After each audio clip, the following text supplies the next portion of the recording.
الحمد لله الذي هدانا لهذا وما كنا لنهتدي لولا أن هدانا الله وأشهد أن لا إله إلا الله وحده لا شريك له وأشهد أن سيدنا ونبينا ومولانا محمدا عبده ورسوله أما بعد فأعوذ بالله من الشيطان الرجيم يا أيها الذين آمنوا إن جاءكم فاسق بنبأ فتبينوا أن تصيبوا قوما بجهالة فتصبحوا على ما فعلتم نادمين. وقال تعالى إن السمع والبصر والفؤاد كل أولئك كان عنه مسؤولا. وقال تعالى وقفوهم إنهم مسؤولون. صدق الله العظيم. وعن رسول الله صلى الله عليه وسلم قال لا تزال قدم ابن آدم حتى يسأل عن خمس: عن عمره فيما أفناه، وعن ماله، وعن شبابه فيما أبلاه، وعن ماله من أين اكتسبه وفيما أنفقه، وعن علمه ماذا عمل فيما علم، أو كما قال صلى الله عليه وسلم. نسأل الله تبارك وتعالى أن يجعلنا ممن يطيع رسوله ويتبع رضوانه ويجتنب سخطه، فإنما نحن به ولد.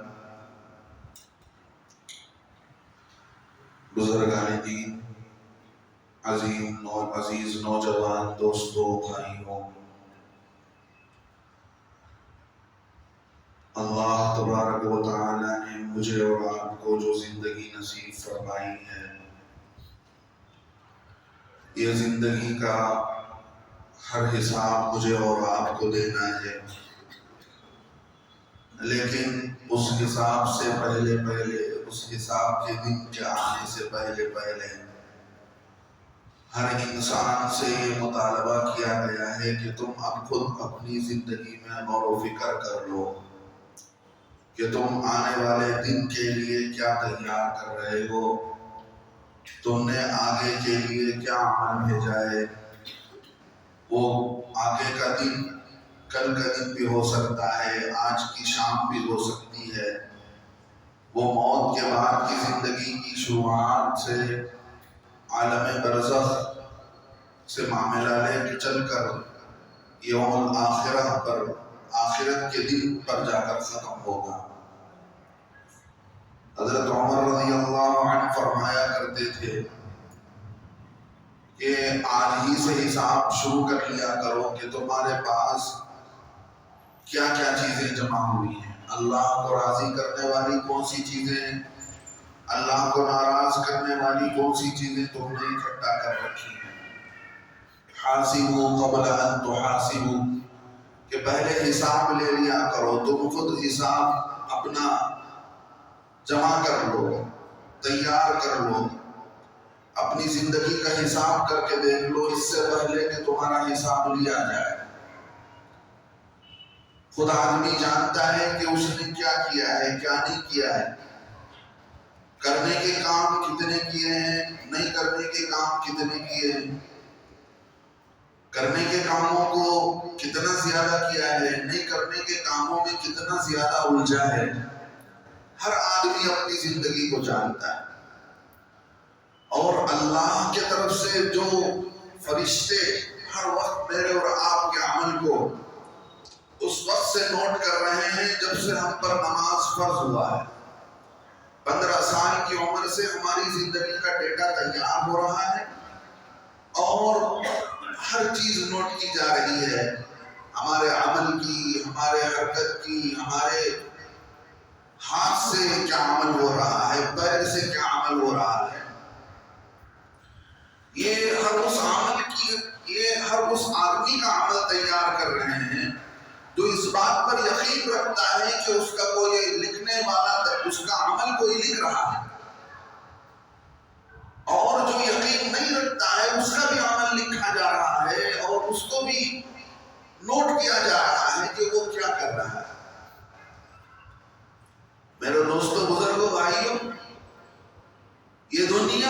امتحان کی جگہ ہے تو یہاں کی ہر چیز امتحان ہے، یہاں کی ہر چیز آزمائش کے لیے.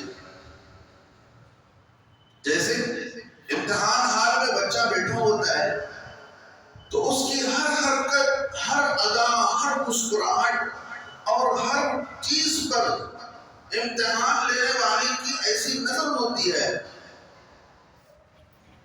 کہ اس کے امتحان پر اس کا عمل، اس کی حرکت اثر کرنے لگتا ہے. ادھر آزو بازو دیکھ رہا ہوتا ہے تو اس کو شک کی نظر سے دیکھا جاتا ہے. اگر امتحان لکھتے وقت میں وہ بے قرار ہے، اس کے چہرے میں بے قراری ہے، وہ اوپر نیچے دیکھ رہا ہوتا ہے تو اس پر بھی نظر جمایا جاتا ہے کہ یہ کیوں بے قرار ہے.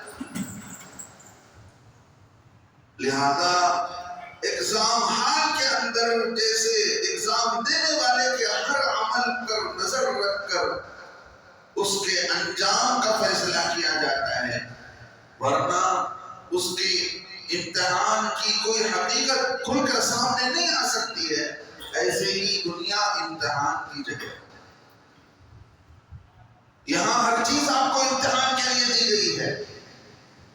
یہاں آپ کے ہاتھ میں تسبیح ہے تو اس سے بھی آپ کا امتحان لیا جا رہا ہے. آپ اللہ کو یاد کرتے ہوئے دل میں کس کی یاد کو بسا رہے ہیں، اور تسبیح آپ کے ہاتھ میں ہے لیکن آپ جو ہے اللہ کا نام لے رہے ہیں، لیکن دل آپ کا کہاں ہے؟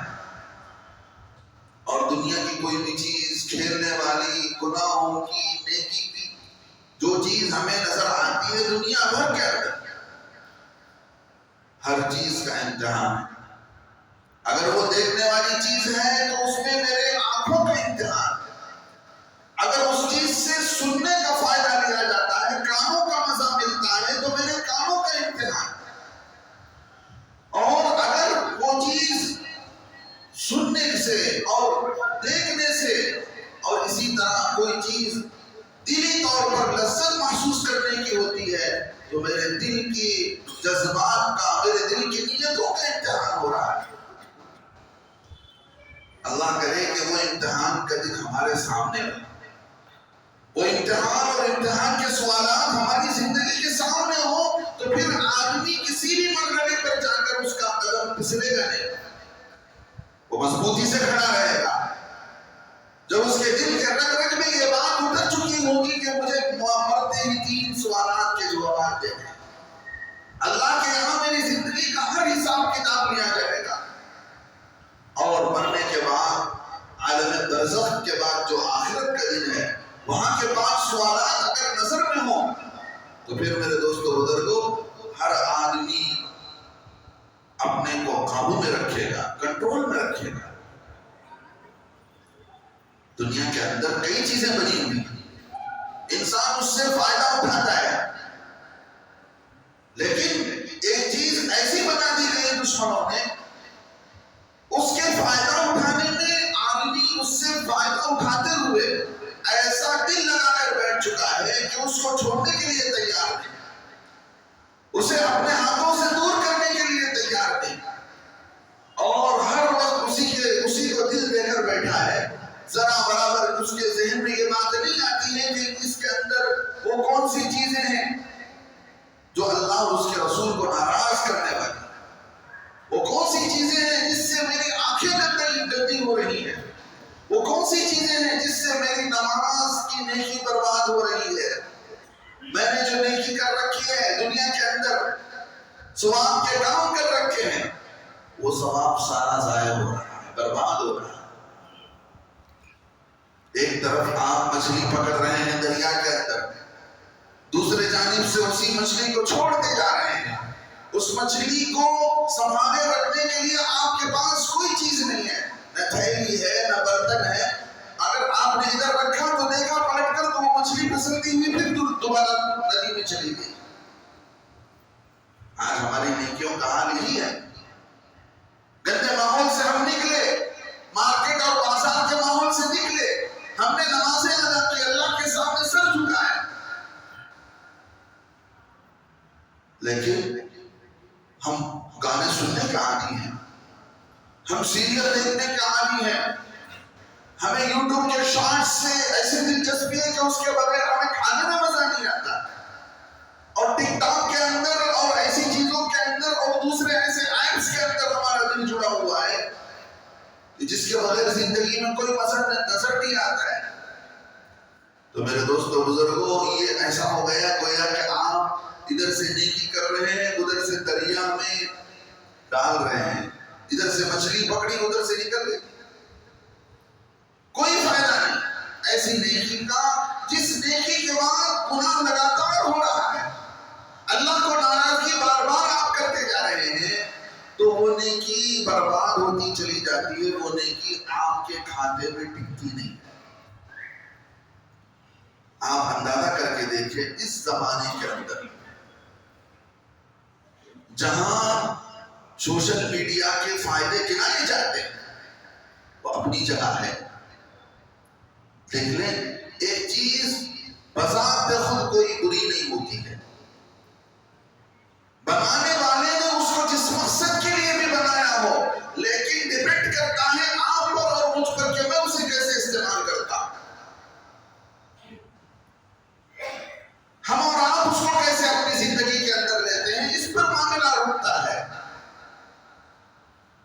سوشل میڈیا بذات خود یعنی اپنے آپ میں وہ نہ نفع دے سکتا ہے نہ نقصان دے سکتا ہے، معاملہ جا کر روکتا ہے اس آدمی پر جو آدمی سوشل میڈیا کے اندر اپنے پاؤں کو ڈالتا ہے، اپنے ہاتھ آگے بڑھاتا ہے۔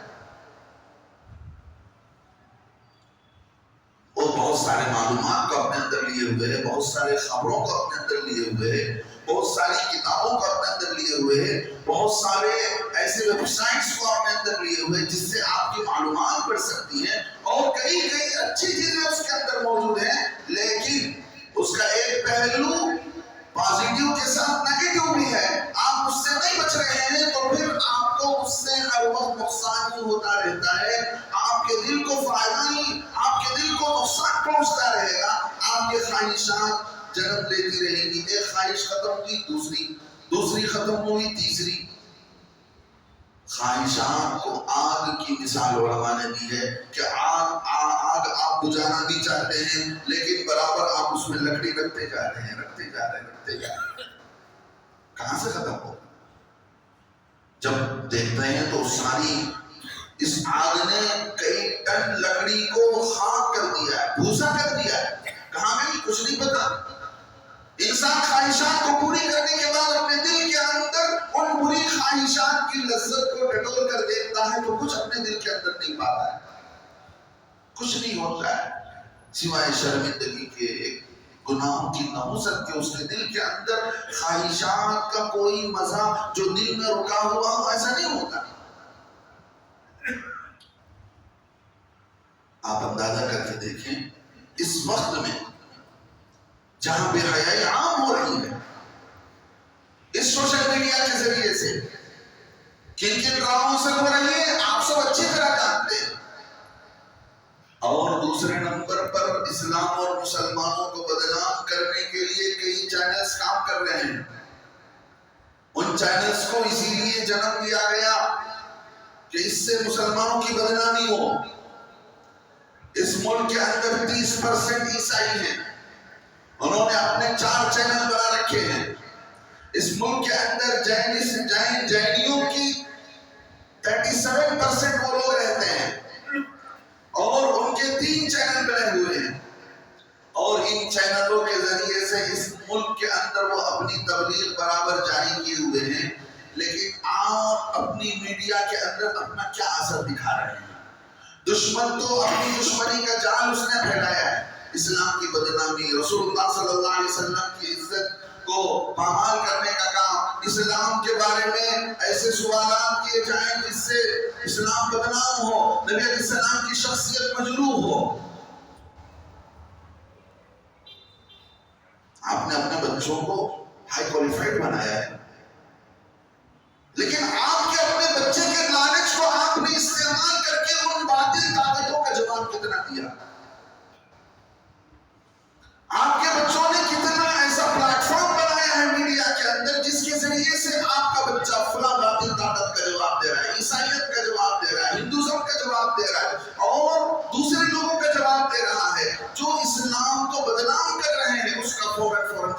کیا جا رہا ہو، اگر دیکھا جائے تو صفر میں ہے۔ جس امت کو اللہ رب العزت نے دین کی تبلیغ کے لیے، اللہ کے پیغام کو دنیا بھر میں عام کرنے کے لیے بھیجا تھا، آج وہ امت اپنی ذمہ داری سے ایسی دور ہو گئی کہ اسے احساس بھی نہیں ہے کہ ہمیں اللہ کے بندوں کو اللہ کی طرف بلانا تو دور کی بات، ہمیں جو اسلام کو بدنام کر رہا ہے، جس راستے سے بدنام کر رہا ہے اسی راستے سے جواب دیا جائے، کوئی تیار نہیں۔ مسلمانوں کا ایک چینل نہیں، ایک ایسا انگلش نیوز پیپر نہیں ہے جس کے ذریعے سے باطل طاقتوں کا جواب دیا جا سکے۔ کیا ہماری تعلیم، ہمارے بچے جو پڑھ رہے ہیں، یہ صرف پیسے کمائی کے لیے؟ ایسا کیوں نہیں ہے؟ جتنا کام ہو رہا ہے نیگیٹو انداز میں، اس کا جواب جتنا اچھے انداز سے دیا جا سکتا تھا مسلمانوں کے ذریعے سے، نہیں دیا جاتا۔ دوسرے سارے کام کریں گے ہمارے بچے، پیسے کمانے کے ذریعے جتنے ہو سکتے ہیں، انٹرنیٹ کے ذریعے سے، میڈیا کے ذریعے سے ہمارے بچے ان راستوں سے پیسے کما رہے ہیں، لیکن اسلام کے خلاف جو آوازیں اٹھ رہی ہیں ان کا ڈیفنس کیا جائے، اسلام کا ڈیفنس ہو اور ان کو جواب دیا جائے، کوئی تیار۔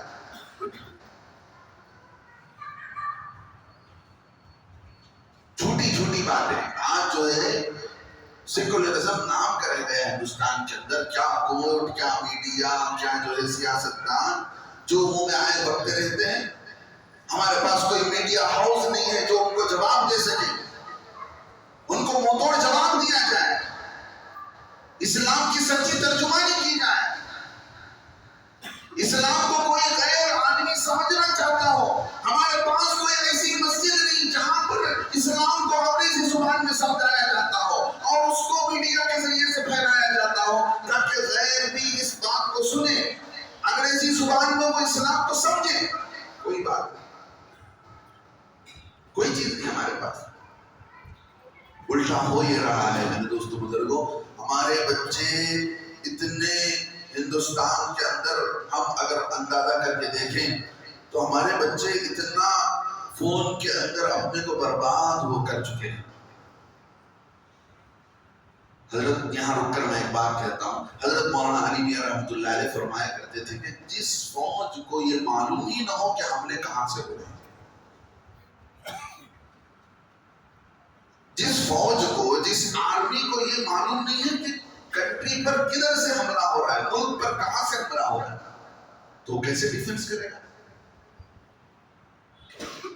جب ہم یہ مانتے ہیں کہ اس ملک کے اندر اللہ نے ہمیں اسلام کے پیغام کے لیے باقی رکھا ہے اور اسلام کو دنیا میں پھیلانے کے لیے ہمارے بزرگوں نے اس ملک کے اندر رہنا پسند کیا، تو ہمارے بچے یہ نہیں جان رہے ہیں کہ راستوں سے اسلام پر حملہ ہو رہا ہے، تو وہ بچے کہاں سے جواب دیں گے؟ الٹے شک کے اندر مبتلا ہے، میڈیا کو دیکھ رہے ہیں اور شک پیدا ہو رہا ہے اسلام کو لے کر، داڑھی کو لے کر، گوشت کھانے کو لے کر، پردے کو لے کر، طلاق کو لے کر، عورت کی آزادی کو لے کر۔ میں اس لیے کہہ رہا ہوں کہ بہت سارے انٹلیکچوئل یہاں پر بیٹھے ہیں، پڑھے لکھے بیٹھے ہیں، یہ وہ کام کر سکتے ہیں جو کام میں نہیں کر سکتا ہوں۔ آپ بیٹھ کر ان لوگوں کا جواب دے سکتے ہیں، آپ خود اپنے نام پر یوٹیوب پر اپنا ایک چینل بنائیں، آپ اپنا ویڈیو بنا کر ان کو جواب دے سکتے ہیں۔ اس بہانے آپ جو ہے ریسرچ کرنے والے بھی بن سکتے ہیں، آپ جو ہے دونوں طرف کا نالج ریسرچ کر کے آپ اس کو صحیح جواب دے سکتے ہیں۔ میرے دوستو بزرگوں، حال یہ ہو گیا، اللہ معاف فرمائے، ہندوستان کے اندر 70 سے 80% لوگوں کے ہاتھوں میں فون چلا گیا، لیکن 25 کروڑ لوگوں کے ہاتھ میں اسمارٹ فون ہے۔ ایک سروے کے مطابق تو 20 کروڑ لوگ فون پر ہر وقت مصروف رہتے ہیں۔ وہ ایسے بزی ہیں کہ ان کا کام ہی وہی ہے کہ وہ فون پر بنے رہیں گے، ان کو دوسرا کوئی کام نہیں ہے، اور ایج جو بچے ہیں اسکول کالج میں پڑھنے والے بچے 6 سے 10 گھنٹے تک ان کی مصروفیت روزانہ فونوں پر جمی ہوئی ہے. آپ کے لیے ایک ذریعہ بنایا گیا لیکن آپ اس کو مقصد سے ہٹ کر استعمال کر رہے ہیں. دیکھیے قرآن پاک کے اندر اس امت کو اللہ نے امت متوسطہ کہا ہے. امت متوسطہ کیا؟ معتدل امت، میڈیم لیول میں درمیانی چال چلنے والی امت. پچھلے لوگوں نے، یہودیوں نے اور نصارہ نے نبیوں کو لے کر، اللہ اور اس کے رسول کو لے کر اللہ کو چڑھایا بڑھایا، نبیوں کو گھٹایا، قتل و غارت گیری کی. دین کے معاملے میں کبھی کسی نے کمی کیا تو کسی نے زیادتی کی. اس امت کی یہ تعریف کی گئی کہ اے نبی علیہ السلام آپ کی امت کو ہم نے امت متوسطہ بنایا. کیا مطلب؟ کہ کسی چیز کے اندر اپنے آپ کو ایسا برباد نہیں کرے گی کہ دوسری کی فکر ہی نہ ہو. آج وہی ہو گیا. ہم امت معتدلہ نہیں رہے. موبائل کے اندر ایسے برباد ہو گئے کہ نمازوں کے ٹائم کا کوئی پتہ نہیں. اور جو ہے 46% بچوں نے بتایا پوچھنے پر کہ بھئی تم اس کے اندر مصروفیت کیا کرتے ہیں؟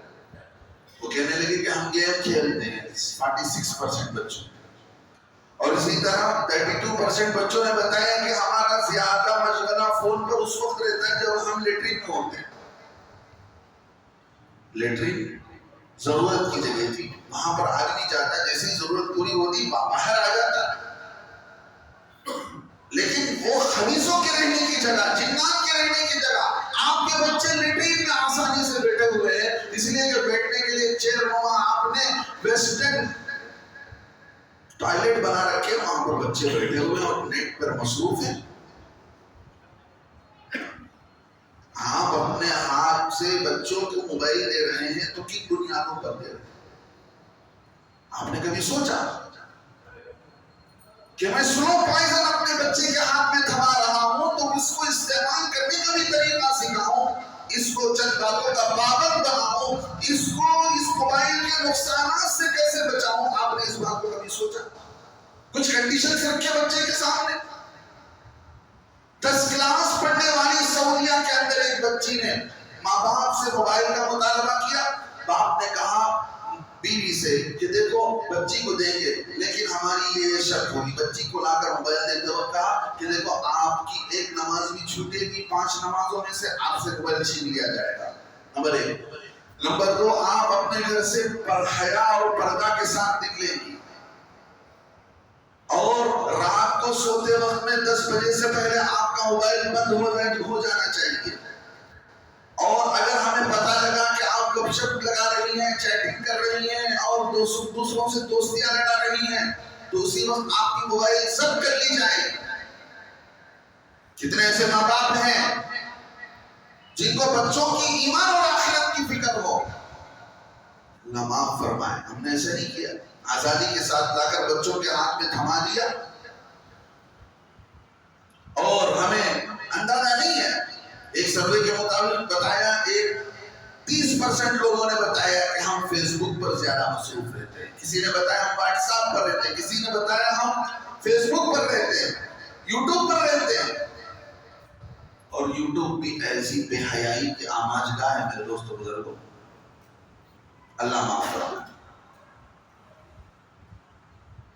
دیکھتے دیکھتے بے حیائی کے مناظر، اچھے دینداروں کی نظریں ایسی گندگی دیکھنے کی عادی ہو چکی ہیں. اللہ سب کی حفاظت فرمائے. اللہ ہم سب کی حفاظت فرمائے. بار بار آپ اللہ سے دعا کیجیے. 2 رکعت نماز پڑھ کر دعا کیجیے. اطمینان سے مت بیٹھ جائیے کہ آپ کے ہاتھ میں دنیا آ گئی ہے. کر لو دنیا مٹھی میں نہیں، کر لو دوزخ مٹھی میں. اب اس دوزخ سے بچنے کا راستہ آپ کو اختیار کرنا پڑے گا. دیکھیے بھوپال کے اندر ایک زمانے میں گیس کی کمپنی تھی، وہاں سے گیس لیک نہیں ہوا بلکہ گیس پھٹا. اور وہ گیس ایسا تھا کہ جو بھی سونگتا مر جانا. پرانے لوگوں کو معلوم ہوگا ایسی بھگدڑ مچی بھوپال کے اندر کہ پورے لوگ بھاگتے چلے گئے. تو جو زہر ہوا میں پھیل جائے اس سے آپ کیسے بچ سکتے ہیں؟ کھانے میں زہر ہے آپ بچ جائیں گے، پانی میں زہر ہے آپ بچ جائیں گے.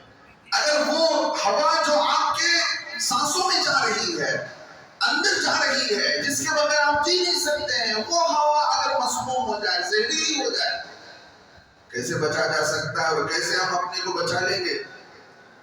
میرے دوستو بزرگوں، اللہ معاف کرے، سائیکالوجی طور پر بچے ایسے بیمار ہو چکے ہیں، نیو یارک کے اندر ایسے ہسپتال بنا دیے گئے ہیں جو میڈیا کو دیکھتے دیکھتے فون اور لیپ ٹاپ اور موبائل کا غلط استعمال کرتے کرتے بچے ان بیماروں کا شکار ہو رہے ہیں. ان بیماریوں کا علاج نیو یارک میں ایسے ہسپتالوں کے اندر شروع ہو چکا ہے جو وہ ہسپتال اسی لیے بنائے. پتہ نہیں ہمارے ملک کے اندر وہ کام کب شروع ہو جائے، ایسی ہسپتالیں کب وہ اپنی دکانیں کھول کر بیٹھ جائیں. اللہ فرماتے ہیں ان السمع والبصر والفؤاد كل اولئک کان عنہ مسئولا. اے نبی صلی اللہ علیہ وسلم، کان اور آنکھ اور دل، کل اولئک، ان سب سے اللہ پوچھنے والے ہیں، یہ مسئول ہیں. آنکھ تمہاری ذمہ دار ہے، اور جو ہے کان تمہاری ذمہ دار ہے، دل تمہارا ذمہ دار ہے. ان سب سے پوچھا جائے گا اور ان کے بارے میں کہا جائے گا وقفوہم، انہیں روک لو، انہم مسئولون. یہ ذمہ دار لوگ تھے دنیا کے اندر، یہ گھر کے ذمہ دار تھے، یہ مسجد کے ذمہ دار تھے، یہ اداروں کے ذمہ دار تھے، یہ اپنے بڑا بھائی تھا تو اپنے بھائیوں کا ذمہ دار تھا. جس کی جیسی ذمہ داری ہوگی اس کو کھڑا کر کے پوچھا جائے گا. دوسرے لوگ جینے کے لیے جی رہے ہیں، ہم مرنے کے لیے جی رہے ہیں. ہمارے دنیا میں آنے کا ایک ویژن نہ ہو، ہم جی رہے ہوں بغیر کسی مقصد کے، تو جانوروں کی طرح اللہ ہمیں پالیں گے ضرور، ہمارے لیے کھانے پینے کا انتظام تو کر لیں گے جیسے جانوروں کو دیتے ہیں، لیکن وہ قوم کبھی بامقصد زندگی نہیں گزار سکتی جس کے سامنے کوئی ویژن نہ ہو. کوئی ویژن نہ ہو تو وہ مقصد پر کیسے رہے؟ سلطان صلاح الدین ایوبی رحمۃ اللہ علیہ برسوں لڑائی کرنے کے بعد عیسائیوں سے بیت المقدس کو فتح کرایا، مسجد اقصی کو. انہوں کو فرمایا کرتے تھے کسی قوم کو برباد کرنا ہو بغیر ہتھیار کے، بغیر جنگ کیے کے، کسی قوم کو زمین پر گرا دینا ہو تو ان کے بیچ میں فحاشی اور بے حیائی کو عام کر دو تو بغیر ہتھیار کے وہ قوم ختم ہو جائے. میرے دوستو بزرگوں، قابو پائیں، خود پر قابو پائیں، رحم کریں، ان ہاتھوں پر رحم کریں. اللہ رب العزت ان ہاتھوں سے سوال پوچھے جائیں گے. قرآن نے اس کا پورا نقشہ کھینچا ہے، مجھے وقت نہیں ہے آپ کے سامنے بات رکھنے کے لیے. پورا نقشہ قرآن نے کھینچا ہے کہ کیسے استعمال کرنا چاہیے، اور قیامت کے دن کیسے اعضاء انسانی سے سوال کیا جائے گا، تم نے کیا کیا، کیا نہیں کیا. اور یہ اعضاء جواب دیں گے کل قیامت کے دن اللہ کے سامنے، اللہ ہم نے اس کو کیسے استعمال کیا. اب دوسرے طور پر ہم اگر دیکھا جائے تو جن لوگوں نے سروے اٹھایا، اس بات کا بھی سروے اٹھایا کہ ایڈکشن موبائل، کہ موبائل کے بغیر رہا جا سکتا ہے، 84% لوگوں نے کہا کہ ہم جی نہیں سکتے موبائل کے بغیر. کھائے پیے بغیر جی لیں گے، بیوی کے بغیر جی لیں گے، لیکن سب سے بڑی زندگی ہماری موبائل ہے، اس کے بغیر کیسے جیا جا سکتا ہے؟ کہیں چھٹکارا نہیں. آپ نماز کے اندر موبائل فون کا استعمال کا کیسے، آپ کی گھنٹی بج رہی ہو نماز میں، اس کو کیسے آپ آف کریں گے؟ پوچھا آپ نے کسی عالم سے؟ آپ اٹھاتے ہیں، دونوں ہاتھ استعمال کرتے ہیں. یاد رکھیے گا عمل کثیر، ہر وہ کام جس کو دیکھنے کے بعد باہر کا آدمی یہ فیصلہ کرتا ہے کہ فلاں آدمی نماز میں نہیں ہے، تو اس عمل کثیر سے آپ کی نماز خراب ہو جاتی ہے، بلکہ نماز ٹوٹ جاتی ہے. آپ دونوں ہاتھ سے فون اٹھاتے ہیں، دیکھتے ہیں ماشاءاللہ مبارک بھائی نے فون کیا، ریئل اسٹیٹ کا پرابلم، اور آپ آسانی کے ساتھ اس کو سائلنٹ موڈ کر کے جیب میں رکھتے ہیں، آپ کی نماز برباد ہو گئی. قرآن آپ نے پسندیدگی طریقے سے موبائل فون پر رنگ ٹون پر لگا لیا، آپ نے علماء سے پوچھا، اذان آپ نے لگا لیا، آپ نے علماء سے پوچھا کہ رنگ ٹون پر اذان لگا سکتے ہیں کہ نہیں ہے؟ بالکل ناجائز ہے، نہ اذان لگا سکتے ہیں نہ قرآن کی آیتیں لگا سکتے ہیں۔ ہم مسلمان ہیں، ہمیں زندگی گزارنے کا ایک طریقہ بتایا گیا ہے، کیسے جیا جائے، کیسے رہا جائے۔ انڈونیشیا کے اندر 46% مسلی مسجدوں سے غائب ہو گئے اس موبائل کی وبا آنے کے بعد۔ حکومت نے معلوم کیا کہ کیا وجہ ہے، کیوں 46% مسلمان مسجدوں سے دور ہیں۔ پتا چلا کہ مسلمان جو ہے سوشل میڈیا میں ایسے کھوئے ہوئے ہیں کہ وہ اس سے نکل ہی نہیں پاتے نمازوں کے اوقات۔ پارلیمنٹ نے میٹنگ بلائی اور یہ ریزولوشن پاس کیا کہ نماز سے پہلے اور نماز کے اوقات میں پورے ملک کے اندر 8 گھنٹہ جو ہے انٹرنیٹ سروس کو بند کر دیا جائے گا۔ 5 وقت میں 8 گھنٹے کے لیے انٹرنیٹ سروس بند ہے۔ اللہ کا فضل، مسلم میجورٹی کی کنٹری، لوگ نماز آنا شروع ہو گئے۔ آپ سوچ کر دیکھیں کہ آپ کی زندگی میں اگر آپ اس فون کو مس یوز کر رہے ہیں تو اس پر آپ کیسے بریک لگا سکتے ہیں؟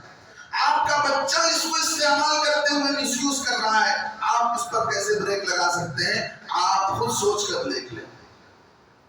آپ کو زبردستی تجربہ کرنا پڑے گا، ایکسپیرینس لانا پڑے گا۔ فون کے بغیر آپ رہ کر دیکھیں، انٹرنیٹ کے استعمال کے کیے بغیر آپ رہ کر دیکھیں۔ 11 بجے تک آپ مصروف رہتے ہیں رات میں فون پر، تو 10 بجے سونے کا عادی بنائے۔ آپ کو زبردستی اس عادت سے چھڑانی پڑے گی۔ آپ خود جب تک نہیں چھوٹیں گے اپنے بچوں کو نہیں چھڑا سکتے۔ اور اس کے نقصانات میں اگر گناتا چلوں تو آپ کہیں گے کہ مولوی صاحب کو کیا باتوں کی ضرورت ہے۔ شادی شدہ عورتوں کے تعلقات شوہر کے دوستوں کے ساتھ، سہیلیوں، بیوی کی سہیلیوں کے تعلقات شوہر کے ساتھ، بے حیائی عام، بے پردگی عام۔ اس انٹرنیٹ کے ذریعے سے عورتوں کو لبھایا گیا کہ ہم تمہیں یہ جاب دیں گے، تمہارا ایسا وائس ہمیں ایسا پوسٹ دینا چاہتے ہیں، لینا چاہتے ہیں، اور اس کو لے کر اس میں ایسی ایڈیٹنگ کی گئی کہ اس کو برہنہ کر دیا گیا، پھر اس کو زبردستی ظلمن اس کو اپنے کنٹرول میں کرنے کے لیے اس سے یہ کہا گیا کہ اگر تم جو ہے ہم سے دوستی نہیں لگاؤ گی پھر ہم تم پہ بدنام کر دیں گے۔ بدنام بھی کر دیا گیا۔ ایسی طرح کتنی عورتوں کی عزتیں لٹ گئی۔ میرے دوستو بزرگوں، رحم کھائیے، ہم مسلمان بن کر جینے کے لیے آئے ہیں۔ مسلمان کی زندگی وہ نہیں ہے جو ہم گزار رہے ہیں، اللہ اور اس کے رسول نے مسلمانوں کی زندگی متعین کی ہے۔ اگر اس زندگی پر ہم اور آپ آ جاتے ہیں تو سمجھ لیجئے کہ ہم مسلمان کی وہ زندگی جو اللہ اور اس کے رسول کو پسند ہے، ہم اس پر آ گئے۔ اس کی برائی کتنا ہم تذکرہ کریں کہ اس کا غلط استعمال ہماری زندگی پر کتنا اثر کر رہا ہے اور کس حد تک ہم دور چلے جا رہے ہیں۔ سیلفیوں کے بہانے کتنے بچوں کی جان چلی گئی، اور موبائل میں ویڈیو بنانے کے بہانے کتنے بچے گاڑی چلاتے ہوئے زخمی ہو گئے، برباد ہو گئے۔ کیا کیا کہا جائے، کس کس پر تبصرہ کیا جائے؟ ہماری فیملی سسٹم برباد ہو گئی، فیملی سسٹم برباد ہو گئی۔ کرناٹک کے ایک علاقے سے پوری ایک فیملی آتی ہے، ایک آدمی کے موت کی تعزیت میں، گھر والے ان کی تعزیت کے لیے بیٹھے، گھر والوں سے تعزیت میں نہیں، سارے موبائل پر لگے۔ ہماری زندگی کو اس موبائل نے برباد کر دیا۔ اس کے غلط استعمال نے ہمارے پورے فیملی سسٹم کو برباد کر کے رکھا ہے۔ بچہ آتا ہے تو بچہ خود گرم کر کے کھانا کھا رہا ہے، بچی کا وقت الگ ہے، وہ ڈیوٹی میں ہے، وہ لیپ ٹاپ پر مصروف ہے، وہ فلاں پر مصروف ہے۔ اس موبائل کے قہر نے، اس کے غلط استعمال نے ہماری زندگی کو تہس نہس کر کے رکھ دیا ہے۔ میرے دوستو ابھی قابو پا لیں۔ میں اس کو ضروری سمجھا کہ اس کے غلط استعمال پر آپ حضرات کے سامنے کچھ روشنی ڈالوں۔ اللہ سے دعا ہے اللہ رب العزت ہم سب کو صحیح سمجھ نصیب فرمائے. دین کامل کا اللہ رب العزت ہمارے اندر دین کامل کا شوق اور اس کو سیکھنے اور سمجھنے اس پر عمل کرنے کے اللہ توفیق نصیب فرمائے. ان سنی ہوئی ان کہی ہوئی باتوں پر آپ حضرات کو میں رخصت لیتا ہوں. اللہ رب العزت ہمیں عمل کی توفیق نصیب فرمائے. آمین. وآخر دعوانا الحمدللہ.